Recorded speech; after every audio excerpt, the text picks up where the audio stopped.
ప్రభు అయిన యేసుక్రీస్తునందు మీ అందరికీ శుభములు. చూడండి, ఆత్మ సంబంధమైన ప్రార్థనలు చేస్తున్నారా? ఆత్మ సంబంధంగా ఉంటున్నారా? సజీవ రాళ్ళు నుండి ఆత్మ సంబంధమైన రాళ్ళు వలె మీరు కట్టబడుచున్నారు, మందిరముగా కట్టబడుచున్నారు. మీరు దేవుని పరిశుద్ధాత్మకు ఆలయమై ఉన్నారు. పరిశుద్ధాత్మ మీరు నివసిస్తున్నాడు. ఆత్మ సంబంధమైన మందిరముగా కట్టబడుచున్నారు. మాదిరికరమైన జీవితాన్ని జీవిస్తున్నారు. కృప కలిగి జీవిస్తున్నారు. కృపలో ప్రయాణం చేస్తున్నారు. పాపము అంటువ్యాధి లాంటిది. ఆకలి ఎలాంటిదో పాపము అలాంటిది. ఈ శరీరానికి కనెక్ట్ అయితే మీరు అలాంటి వారే, ఏమీ సందేహం లేదు, ఎటువంటి సంశయము లేదు. ఎందుకంటే శరీర కార్యాలు వేరు, ఆత్మీయ కార్యాలు వేరు. లూసిఫర్ గర్వంతోనూ స్వార్థంతోనూ నిండిపోయాడు. పాపం యొక్క ఫలితము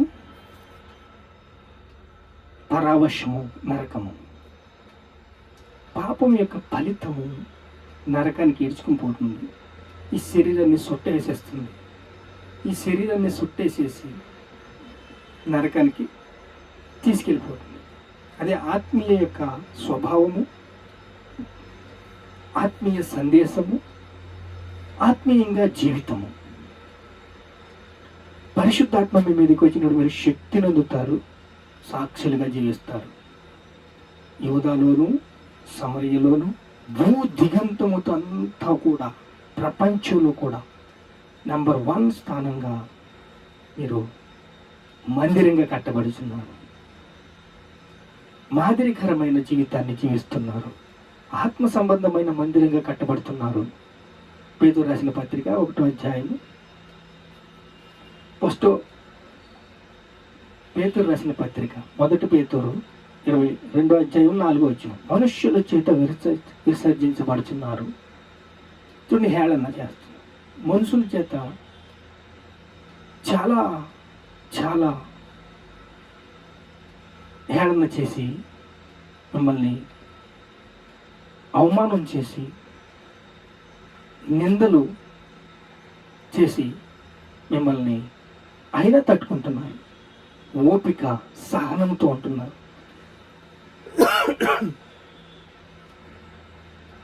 దేవుని దృష్టికి ఏర్పరచబడిన వారిగా ఉంటున్నారు. దేవుని దృష్టికి ఏర్పరచబడినగా ఉంటున్నారు. సజీవమైన రాళ్లకు ప్రభునొద్దకు వచ్చిన వారి ఆత్మ సంబంధమైన బలులను అర్పించుచు పరిశుద్ధ యాజకుల వలె ఉండుటకు సజీవమైన రాళ్ళు వలె నుండి ఆత్మ సంబంధమైన రాళ్ళు వలె కట్టబడుతున్నారు.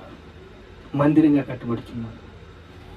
మందిరము పరిశుద్ధ మందిరము, ఆత్మ సంబంధమైన మందిరము, యేసుక్రీస్తు మందిరము.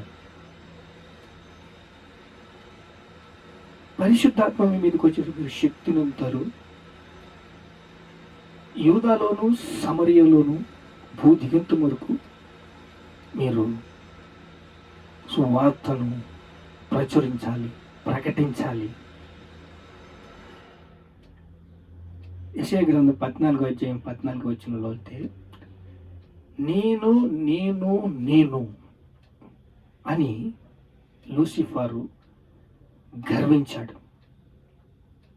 సభామందిరంలోకి ఎంత ఎక్కువగా తను తాను ఊహించుకున్నాడు. పాతాళానికి త్రుయ్యబడ్డాడు. తన గర్వము చాలా భయంకరమైన నీచమైన పని చేపించింది. అటు కెరూబు, శక్తివంతమైన కెరూబు, అందరికన్నా ఎక్కువగా ప్రేమించి ప్రతిష్ఠ చేసిన దేవుడు తను చేశాడు. సంగీత వాద్యములతో తయారు చేశాడు. ఆ సంగీతాన్ని దేనికి వాడుతున్నాడో? పాపానికి వాడుతున్నాడు. పాపం వల్ల వచ్చే జీతం మరణం. పాపం మిమ్మల్ని పట్టుకుంటుంది.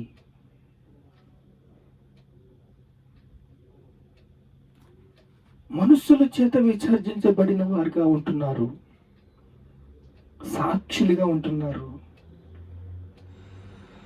దేవుని చేత ఏర్పరచబడిన వారిగా ఉంటున్నారు. ఆత్మ సంబంధమైన రాళ్ళు వలె ఆత్మ సంబంధమైన మందిరంగా కట్టబడుచున్నారు. ఈ మందిరము ఆత్మీయ మందిరము, ఆత్మ సంబంధమైన మందిరము. దేవుని దృష్టికి ఏర్పరచబడిన వారిగా ఉంటున్నారు, పరిశుద్ధంగా జీవిస్తున్నారు. కానీ లూసిఫర్ అయితే మనుషులందరినీ పాపం వైపు మళ్ళిస్తున్నాడు. నేను నేను అనే అహంకారంలోంచి పాపానికి దిగజార్చేస్తున్నాడు. బలహీనుల్ని వాడుకుంటున్నాడు. బలహీనమైన మనస్తత్వాన్ని పట్టుకుని అక్కడ ఒక లాయర్ జడ్జి ఉంటాడు. మన పాపాలు పరిగణించకపోతే యేసుక్రీస్తు ఎంతవరకు వాదిస్తాడు చెప్పండి? నేరాలు మోపుచున్నాడు. మన మీద నేరాలు మోపువాడు ఇంకా పడదోయబడి ఉన్నాడు. ప్రకటన 12:10 మన మీద నేరం మోపువాడు పడదోయబడి ఉన్నాడు. రాజ్యము, శక్తియు, బలము క్రీస్తువాయును. గొర్రెపిల్ల రక్తం బట్టి, నోటి సాక్ష్యం బట్టి అపవాదిని జయించి ఉన్నాం. మనం మందిరంగా కట్టబడాలంటే మన మీద నేరం మోపుతున్నాడు. నేరం మీద నేరం మీద నేరం, నేరం నేరం వాడు పడదోయబడి ఉన్నాడు. ఈరోజు మనకి విడుదల. ఎందుకంటే వాడు పడదోయబడి ఉన్నాడు. రక్షణ, రాజ్యము, శక్తియు, బలము ఇప్పుడు క్రీస్తువైని. మీరు మౌనంగా ఉండండి, ప్రభువును ఆరాధించండి. మీరు మందిరంగా ఉన్నారు, ఆత్మ సంబంధమైన మందిరంగా మీరు కట్టబడుచున్నారు. మీరు బలులు అర్పిస్తున్నారు, యాజక సంబంధమైన బలులు అర్పిస్తున్నారు. యేసుక్రీస్తుకు అనుకూలమైన ఆత్మ సంబంధమైన బలులను అర్పించుటకు పరిశుద్ధ యాజకుల వలె, సజీవమైన రాళ్ల వలె మీరు కట్టబడి ఉన్నారు. యాజక సంబంధమైన మనుషులుగా మీరు బలులు అర్పిస్తున్నారు. మీ బలులు, ప్రార్థనలు, విజ్ఞాపనలు దేవుడు వింటున్నాడు. భూమి యందు ఏం ఇప్పుతావో పరమందు ఇప్పబడలు, భూమి యందు ఏం బంధిస్తావో పరమందు బంధించబడును. మీరు బలులు అర్పిస్తున్నారు. ఆ బలులు యాజక సంబంధమైన బలులు.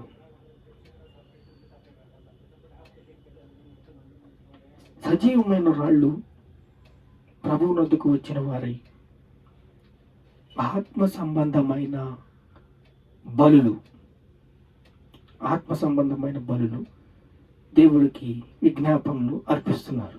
ఈ ప్రార్థనలు దేవుడు వింటాడు. దేవుడు విన్నాడు, విని ఉన్నాడు. జవాబు తగిన సమయంలో ఇస్తాడు. ప్రార్థన చేసుకుందాం. మహాపరిశుద్ధుడా, దేవుని దృష్టికి ఏర్పరచబడినగా మనుషుల చేత విసర్జించబడినను ఎన్ని శోధనలు, ఎన్ని అడ్డంకులు, ఎన్ని ఆటంకాలు. సజీవమైన రాళ్ళు వలె బలులను అర్పిస్తున్నామయ్యా, ప్రార్థనలు చేస్తున్నామయ్యా. పరిశుద్ధ యాజకుల వలె ఉండడానికి మందిరంగా కట్టబడుచున్నామయ్యా. రాళ్ల వలె ఉన్నామయ్యా, ఆత్మ సంబంధమైన మందిరంగా కట్టబడుచున్నామయ్యా. పరిశుద్ధాత్మ మీ మీదకి వచ్చాడు. మీరు శక్తి నందుదురు అన్నావు తండ్రి. యేసయ్యా, మేము సాక్షులుగా జీవించమన్నావు యేసయ్యా. తండ్రి మీకు స్తోత్రాలయ్యా. నేను నేను నేను అని లూసిఫర్ గర్వంతోనూ స్వార్థంతోనూ ప్రతి ఒక్కరిని నాశనం చేస్తున్నాడయ్యా.